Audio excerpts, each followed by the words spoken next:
nga dito. Abla.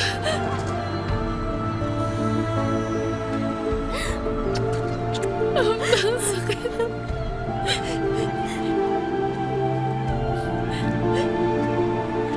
Okay ka lang? Hindi ako okay, Abla. I'll be in the car so you two can talk. Salamat, Alihan. Zainab, okay ka lang ba? Hindi talaga. Abla, bakit hindi mo sinabi sa akin to? Zainab, maniwala ka, kailan ko lang din nalaman. Pumunta yung lalaki yun sa bahay niyo, pati sa akin nung wala ako. Bakit ba kasi hindi niyo na lang sinabi sa akin? Bakit tinago niyo pa yun? Zainab, sorry. Kasi nga nung nalaman ko, malapit ka na rin ikasal nun. Pero kanina ko lang nalaman kay Ender na magkaiba tayo ng baba.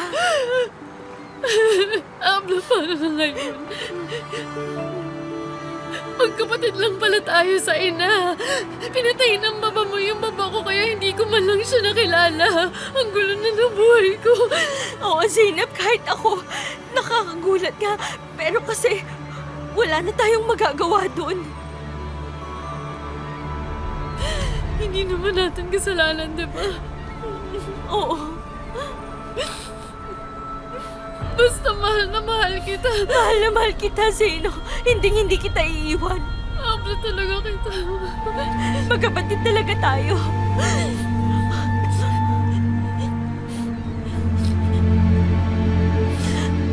Oh, huwag ka nang malungkot.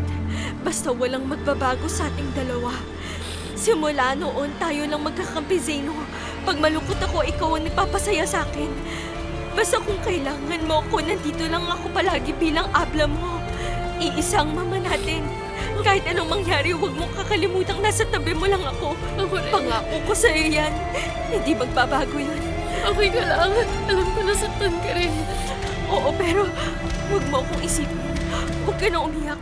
Kahit anong mangyari, kapatid pa rin kita. Hindi magbabago yun. Abla.